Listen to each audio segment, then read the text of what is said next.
And greetings, friends. I got a few emails from people asking me about Revelation, the 17th chapter, verse 8 and 11. Those two scriptures seem kind of confusing to some people, but really when you put all the prophecies together in Daniel 7 and Revelation 13 and 17, all the prophecies about the beast, you put it together and you understand the history of the beast, well then these two scriptures are not confusing at all. Now let's read these scriptures here.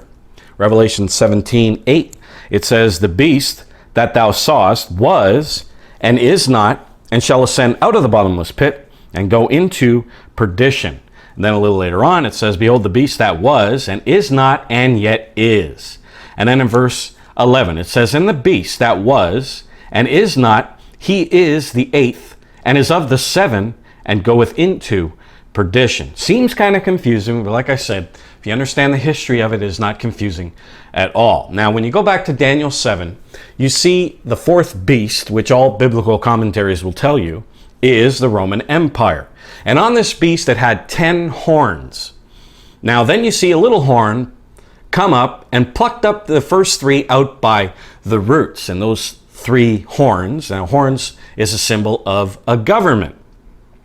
These three horns were plucked up by the roots because even though they were governments in Rome, they weren't Roman governments. And this little horn, which is the papacy, plucked out these three horns by the roots, and those three horns were the Vandals, the Ostrogoths, and the Heruli. And of course, you don't find any evidence of them in Europe. They were plucked up by the roots by the little horn at the behest of the popes. They were plucked up by the roots. Then that little horn reigned with the last seven. And those seven horns are the seven successive revivals of the Roman Empire. That's why when we get to Revelation, the 17th chapter, we see a woman, which is a symbol of a church. This is an apostate church sitting on 7 mountains. These 7 mountains are the 7 heads of that beast. And on the last head, you see 10 horns, which corresponds to the 10 toes of Daniel, the 2nd chapter. So here we see the woman sitting on the 7 heads, the 7 mountains, which corresponds to the 7 horns of the beast in Daniel 7, which is the Roman Empire. And what we see is a church-state government, with the little horn, which is the woman, reigning with the 7 revivals of the Roman Empire. And of course, those revivals were Justinian, Charlemagne, Otto the Great, the Habsburgs, Napoleon, the Hitler and Mussolini.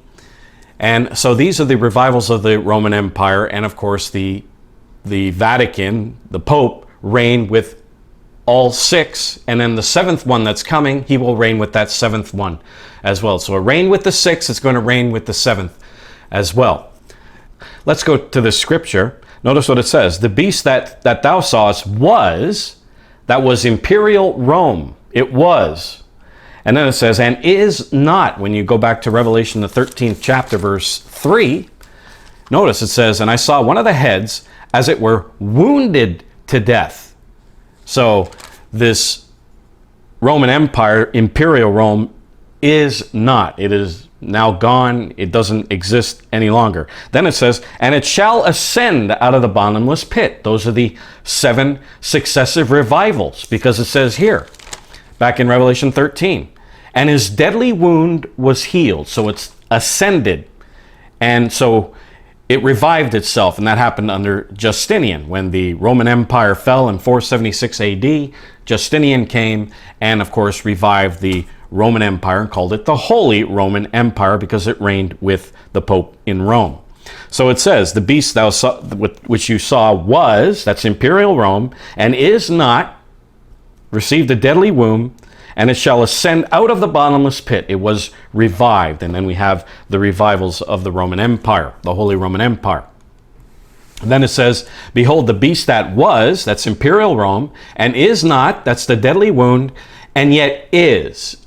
As I showed you in other broadcasts, John was projected forward into time, into our day today, at the 6th head of the beast. It yet is. It's reigning right now. We are on the 6th head of the beast. And then it says in verse 11, notice, and the beast that was, that's imperial Rome, and is not, that's the deadly wound, he is the eighth and is of the seven. What does it mean he is the eighth? Well, it's the eighth government. It has the seven horns, but when you count imperial Rome, which it is here, the beast that was, that's imperial Rome, when you count imperial Rome, that is the eighth system of government. You had imperial Rome, then it fell, and then you have the seven successive revivals. Notice, he is the eighth. Now this is talking about the seventh head of the beast.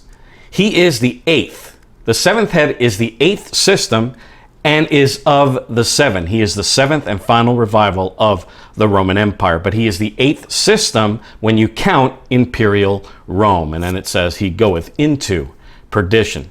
So it really isn't that confusing when you look at the history of the Roman Empire, when you look at all the prophecies and you put them all together, you will find that the beast that was is imperial Rome and is not, that's the deadly wound. He is, this is the seventh and final revival of the beast. He is the eighth. He is the eighth system of government if you count imperial Rome and is of the seven. He is the seventh and final revival of the Holy Roman Empire.